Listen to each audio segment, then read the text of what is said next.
বাংলা চলচ্চিত্রের বিরুদ্ধে আপনারা কি করেন না?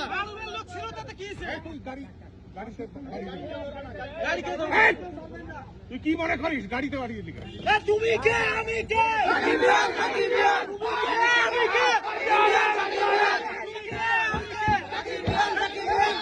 আপনার কাছে এই ধরনের ব্যবহার আমরা আশা করি নাই। আপনার কাছে এই ধরনের ব্যবহার আমরা আশা করি নাই। আমরা ছোটকাল থেকে আপনারা দেখে আসতেছি, ছোট থেকে দেখে আপনার কাছে এগুলো আশা করি নাই। মারুফের লোক আছে কিন্তু অশিক্ষিত মূর্খের বাচ্চারা। এবার ঈদে রিলিজ হবে বরবাদ ছবি, তবে সেই ছবির ভিতরে কিছু অঙ্গভঙ্গি আছে, চিন আছে, যেটা এমনই অনৈতিক এবং সমাজের জন্য মোটেও যায় না। তবে সেটাকে কেন নিষিদ্ধ করলো, সেই ক্ষোভে সাকিবিয়ানরা।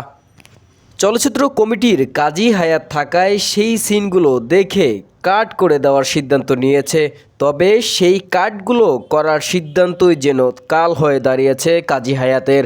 তবে সাকিবিয়ানরা তারা সেই চলচ্চিত্র সকল কিছু ঘিরে রেখেছেন এবং তারা এমন কথা বলেছেন যে কোনো কিছু কাট করা যাবে না। আমরা এখানে কোনো রকম বিশৃঙ্খলা করতে আসিনি। আমাদের সুষ্ঠু একটাই দাবি, আপনারা ভাইরা এসেছেন যে এই মুভিতে কোনো কাট করা যাবে না। বরবাদকে 1 সেকেন্ড কাটা যাবে না, এটা আনকাট সেন্সর দিতে হবে। মন্ত্রণালয় থেকে তারা ছাড়পত্র দিয়েছে, এখন যখন সেন্সর বোর্ডে গিয়েছে তারা আরেকটা সুযোগ চেষ্টা করছে এটাকে কেটে রিলিজ দেওয়ার। এবং সাকিবিয়ানরা দর্শকরা এটাও জানান, ছবির ভিতরে যতই বাজে সিন, যতই ভায়োলেশন থাকুক না কেন, সব কিছুই রিলিজ করতে হবে, কারণ ছবি তো ছবি। এ যেন মানছেন না কোনো বাধা, না মানছেন কোনো সমাজ, তাদের কথাই সবার ঊর্ধ্বে থাকতে হবে এবং যত ছবিগুলো করেছে সব আনকাট সিন দিতে হবে সিনেমা হলে। H M prince, hot mission TV.